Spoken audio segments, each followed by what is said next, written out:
Hey guys, welcome back to the Vann podcast. This week I'm going to be talking about going weightless in Alaska, but before I get into it, I just wanted to thank you guys for all of the positive feedback and for everyone who took time out to listen to my first episode of the new podcast. I really appreciate it, and for all of you guys who messaged or DM'd me telling me that you were listening or that you enjoyed it, I really appreciate your kind words. So much so that I would love to read you some of the comments that I got about the first podcast. The first of which is, OMG, I'm only halfway through. Fuck this guy. Absolutely. Your story gives me so much anxiety, but I can't stop listening. Laughing my ass off. Classic. The 2 chicken nuggets, crying, laughing emoji. Thank God for that manager, bro. Really, for sure, thank God for that manager. Not the medium ugly guy. Not people from Colorado love to talk about their state. Crying, laughing face. They really do, man, let me tell you. And the last one is, I spit out my coffee at the medium ugly guy comment this morning. As you should. We're all about that shock value here. Anyways, I was dying at everyone's comments and feedback for the first episode, so please don't hesitate to let me know what you think of this one. And yeah, if you haven't given the first episode a listen, I definitely think you should. Also, if you're enjoying these podcast episodes, please consider subscribing or rating me on Apple Podcasts, or really interacting with any of the social media posts that I have on my Instagram about the podcast. That would be super helpful, and I would really appreciate it. So without further ado, let's get into today's story.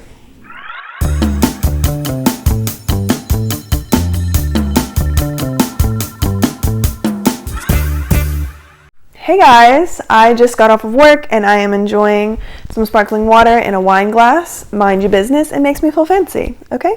This episode I'm going to tell you about the time that I was flying in a tiny little 6-person prop plane over an ocean in Alaska, and everything in the plane shut off. We went weightless and we started nosediving towards the water. Yes, everything in that statement is completely true, and I know it sounds insane, but it happened. Though that might sound like most people's worst nightmare, not only being in like an aircraft quote unquote failure, but being over water. But at the time, it was probably the most fun I had had in a while.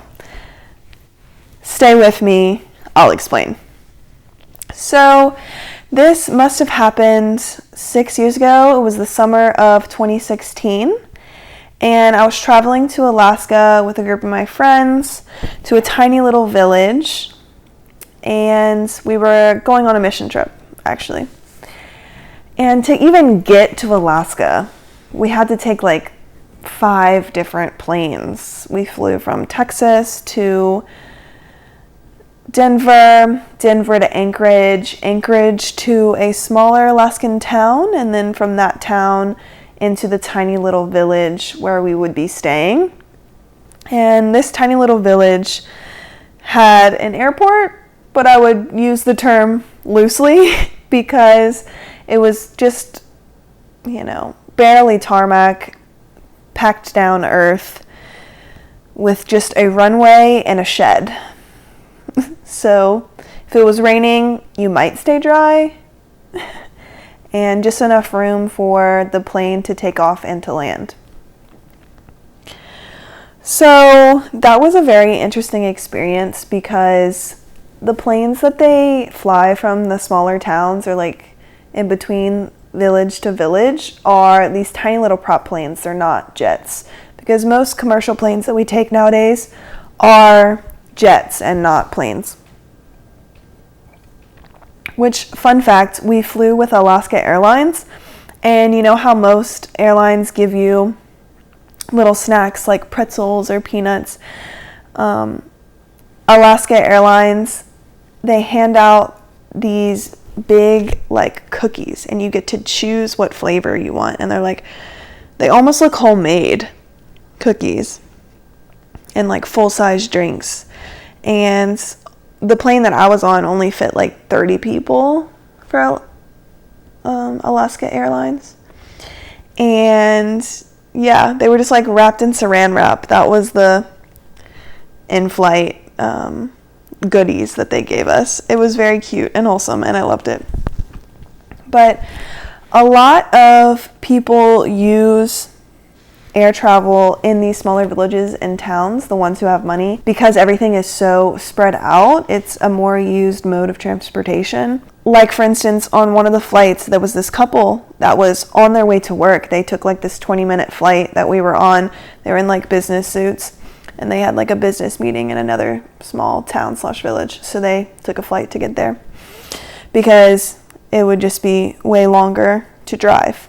So flying in these tiny little planes was just such an interesting experience because they're not like regular jets. There's literally only 6. Some of the bigger ones were like maybe 10 seats, but the smaller ones were 6 seats. And they literally they would sell the co-pilot chair as a seat on the plane. Like, you could request to sit co-captain up with the pilot, and their safety briefing was barely a safety briefing. And it was so cool. And most people, when getting in a tiny little prop plane like that, would get very nervous because they're not as reliable as jets, and they're very tiny, and they're rickety and whatever else. But I thought it was so cool because at the time I was freshly like 19 maybe, and I was just like, every new thing I was so excited to experience. So anyways, because everything is so spread out and there's a lot of tiny towns and villages all over Alaska, there's not a lot of resources for young people. So a great avenue for a young person to like get out of poverty and like make a lot of money would be to become a pilot. So there's just a lot of young pilots in Alaska that just fly those tiny little planes all day. So we had a couple pilots who were just pretty young, and it was kind of fun because they were cool and you could chit chat with them, and it's just a very different vibe from a commercial airline and like a commercial jet. Also, everything is late, like super late, because they have that small town mentality, when I'll get there when I get there kind of thing. So much so that we missed one of our connecting flights on our way home, but that's a story for another day. Anyways, when we flew to the tiny village, we had no issues. Everything went swimmingly, pun intended, and it really was no big deal. We had a great time. It was fine. I think when we flew, I think our last flight, it was like a 10-person flight. So it wasn't a super tiny plane on the way there, but on the way back, it was literally 6 of us. There was 4 people in the back, 2 people in the front, one of those being the pilot.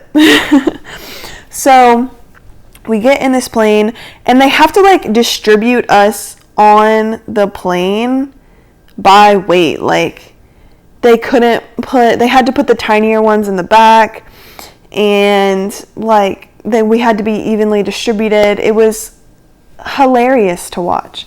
But we take off and we're flying over water, which it's technically the Norton Sound Peninsula on the Bering Sea, which is it's an peninsula up by Nome, Alaska, basically. We're flying over water. That's really all you need to know, is we're flying over water. And it's super cool to see Alaska from that vantage point. These tiny little planes don't fly super high, so you can really see everything for the duration of the flight. And the flight is maybe 30-45 minutes. This, because we're just flying to like another town. It's just like a little bit bigger of a town that has a bigger airport. Bigger than just a shed.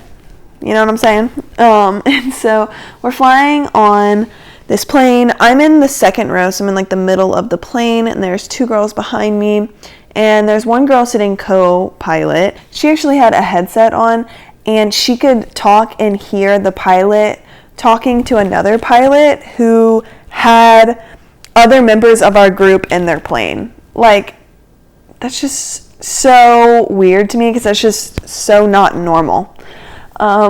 But we didn't know that while we were flying. She told us after, like, she could hear them, like, talking to each other, and, like, the two pilots, like, making jokes, cracking jokes. And we had this, like, really young pilot with us, and he was cracking jokes. Like, his security briefing was really funny. Like, I mean, he had to be in his mid-20s, like, not very old at all. And anyways, so he's talking to us, and we're all like, wow, this is super cool. We're about, like, midway through our flight. So, you know, we're over this inlet, over water, and he turns to us and he goes, hey guys, are you guys having a good time? And we're like, yeah, we're having a good time, because you can't hear anything, we're all screaming. Yeah, we're having a great time, you know, this is great, whatever. And he goes, so I like to do this with some of my groups, if they seem like they can handle it, or if they're really fun. How would you guys like that? And we're like, yes, we would love to do that, like, absolutely. And he's like, okay, but I only have 2 rules. The first one is no one can film it or record it. And the second one is everyone in the plane has to agree to it. And we're like, okay, like, what are you about to propose here? And he goes, how would you like to go weightless? And we all kind of look at each other like, what did this pilot just say? And so we ask him, what do you mean? What does that entail? You know, whatever. So he explains it. He goes, so right now we're flying at about, you know, this amount of feet, a couple hundred feet. I can turn off all of the propellers and everything else in the whole system, and we will go weightless, and the plane will take a little dip, and the nose will point forward, and we'll dip down towards the water, and then I'll turn everything back on, and then we will re-stabilize, and we will be on our way, completely safe, everything will be fine. Which, completely safe, kind of debatable. It's more of like a controlled safety, in my opinion. Granted, I don't know anything about planes, and this was 6 years ago, so I couldn't tell you any more than what I just told you. And we all kind of look at each other like, you're joking. This man is insane. There's no way. You're literally joking. And so we kind of look around like, do you want to do it? Do you want to do it? Because remember, he told us everyone had to be on board. And we're like, do you want to do it? Do you want to do it? And, you know, we're kind of being a little sheepish. Like, the ones who are really excited about it are like, yeah, like, if you guys want to do it, like, it's fine. Which I'm super stoked. I'm ready. I'm like, yes, let's do this. Are you kidding me? We're in Alaska. We're in a prop plane. I'm never going to get this opportunity again. Please let me do this. And, you know, there was 2 of the girls in the back were kind of shy, and there was one girl who was kind of like, I don't know, I don't want to be that person, but like, I don't really want to do that. That sounds like a terrible idea. And we're like, oh no, shit, like, we can't do it unless she wants to do it. Which, we love someone who requires consent of all parties, absolutely, but that's besides the point. We're kind of looking at her, and we're trying not to make her feel bad. We're like, no, it's okay. Like, if you don't want to do it, like, we don't have to do it. It's really not that big a deal. Like, it's fine. And then she kind of looks at us, and she goes, she's like, okay, like, for you guys, like, I want to do it. Let's do it. And we're like, are you sure? And he's like, you have to really want to do it. Like, you can't just say you want to do it. And she's like, no, I want to do it. I want to do it. Let's do it. Everybody, let's do it. And we're like, no way, are you serious? And we look at everyone, and everyone's like, yes, like, wholehearted, full, with your chest, yes. And we're like, okay, sounds good. And so the pilot's like, all right, guys, we're going to do it. Are you ready? And then he shuts everything off. And just like he said, it's like a roller coaster. We go completely weightless. The nose of the plane dips down, and we start barreling towards the water. And it's one of the most thrilling things I've ever done. And then he turns everything back on. We equalize. And we're stable, and we're flat again, and we're like, oh my gosh, that was insane, that was so much fun, I cannot believe we just did that, no one is going to believe me, there's literally no way. And then he like looks behind us and asks us, how was that? What did you guys think? You know, whatever. We're like, oh my God, that was so much fun. Like, yes. And he goes, do you want to do it again? And we're like, yes, yes, yes. And so he does it again, and we go weightless. We barrel down towards the water. The nose goes down, and it's like, woo, and like you lift up. It's like a roller coaster, exactly like a roller coaster. And then he turns everything back on, and we keep flying, and that's insane. I cannot believe that happened. I love that it did. It was so much fun, but that sounds crazy. Like, we gave this man consent to send us free falling in the middle of the ocean. Like, that's just insane to me.